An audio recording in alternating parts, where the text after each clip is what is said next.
Hey, this is Kate with yogahealer.com, and I wanted to talk a little bit in this video about using yoga to balance the 5 subdoshas of Vata. So if we look at Vata is the energy of wind in the body. It's how the channels stay open, how channels are able to carry information, interconnectivity between the cells of your body, and so that your whole physiology can act in an integrated, holistic manner. And when that happens, we experience greater degrees of interconnectivity with ourselves, with others, and also we experience health. So this is super desirable. And when we don't, we'll notice like whenever you get an injury or when you get kind of sick, you notice like the parts start to act separate. Like if you're all congested in your head and then your feet are cold, you're like, wow, why isn't this energy moving? There's all this like heat and congestion up high and coldness and stiffness down low. We're out of sync. We're out of balance. So when we look at Vata, Vata is like this it's like a 4-pointed star with the energy of prana right in the middle of it. There's different ways that we can look at this, but as we look at it in terms of yoga postures and the body and the 5 different ways that energy moves in the body, we get some insight into how to balance Vata. Now, Vata is responsible for 60% of disease according to Ayurvedic texts, and that's somewhat significant, meaning that if you can use your practice to balance Vata, it's a good thing. It means that you're going to have a 60% more likelihood of being healthy. Now, actually, some would say that it's exponential. So if we look at the 5 flows of Vata, we have Prana Vayu, which is the inhale. If you inhale right now, you'll notice, take a deep breath in through your nostrils. Energy moves up to your third eye, down to your heart. That's Prana Vayu. When it's out of balance, we get anxious, fearful, overwhelmed, hypersensitive. Our heart might beat irregularly. We might develop tremors. We may have weakness in our lungs from the prana not being able to drop deep enough. Our thoughts can be uncoordinated. You can kind of notice it's sort of a mess. Now, if we just go through what good yoga can do to balance prana vayu, the thing is that when prana is out of balance, energy can't get low.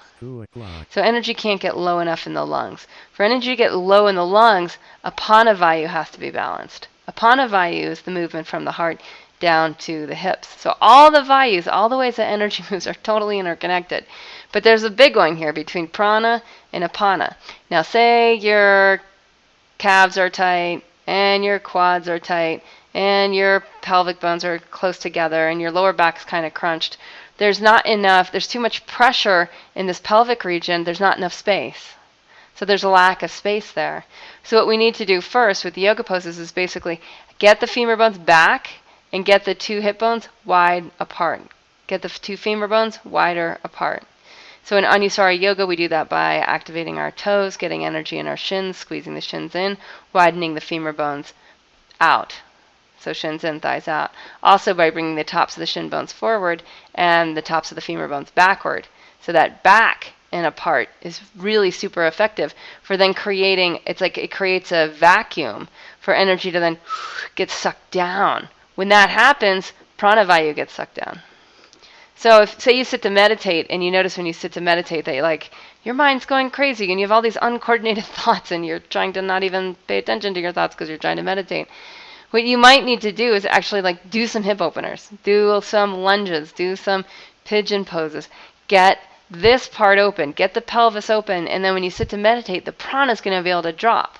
And when that happens, we say, ooh, cosmic union between the inner and the outer, between the experience of being supported, that universal support happening from the inside.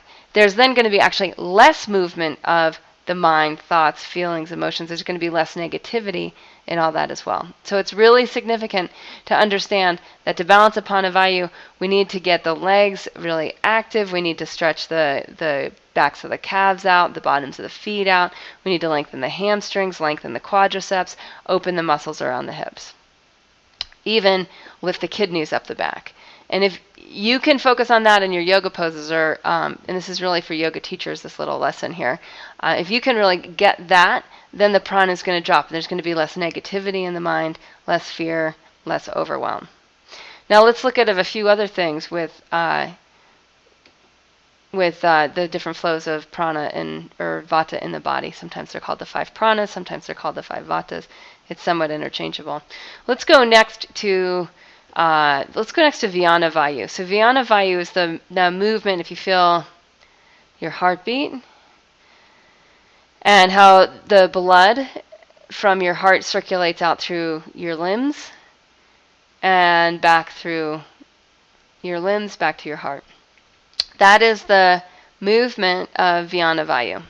That heartbeat, that beat is in sync. It's designed to be in sync, rather, with the great pulsation, the pulsation of the cosmic energy that we're all part of, right? That we're currently showing up as. That great pulsation in Sanskrit is called praspandanam. So there's this great rhythm. And then what we do in yoga is we want to get I call it chit anu sometimes, our like individual consciousness, our individual body here. We want to get it synced up with this whole universal beat that's happening. And so we do this in Anusara Yoga. We do this with muscle energy and organic energy, that we start to get awareness in the limbs, in the 4 corners of the hands and the feet. We get energy in the furthest extremities, and we get it pulling in to, if we're standing up, to the pelvis. If we're balancing on our head, to the palate. If we're drawing in, from there we're moving out. If we're balancing on our hands, the energy goes from the limbs to the heart back to the limbs. So depending on what's weight bearing, the center changes. But the idea is that the limbs coordinate to the center coordinates to the limbs. And when you do this rhythmically, breath after breath, drawing in and stretching out, drawing in, stretching out with the breath. Inhale, drawing in, exhale, stretching out. When we do this pose after pose after pose, this praspandanam starts to really take over. And we're using our hands and we're using our feet. We're starting to use the whole body. And when that happens, circulation improves.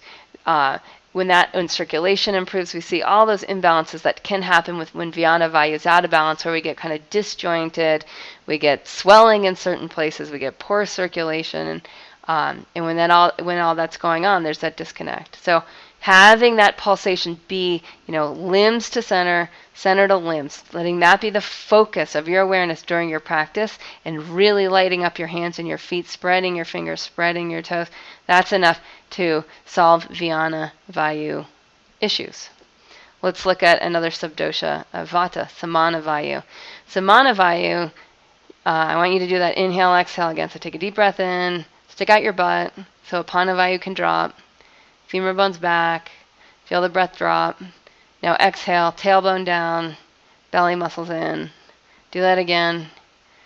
And what I want you to focus on is the energy in your belly. So inhale, relax the belly. Exhale, tailbone down. Use the abdominal muscles now to push the exhale out. Like if you were deeply breathing, say you were running down the beach and you're chasing after your dog, and you really wanted to catch your dog, you'd want to be able to breathe so fully that you could oxygenate your limbs, Vyana Vayu. To do that, what you'll notice is that there's a whole massage happening here, right around that place you get hungry. And that area, that's what's governed by Samana Vayu. And Samana Vayu is this fiery wind. So it's the wind that stokes the fire. And as you start to use that wind that stokes the fire, you're doing this massaging back and forth motion, and that's the motion of Samana Vayu. It's like this massaging back and forth motion that allows you to digest and absorb your food. It allows you to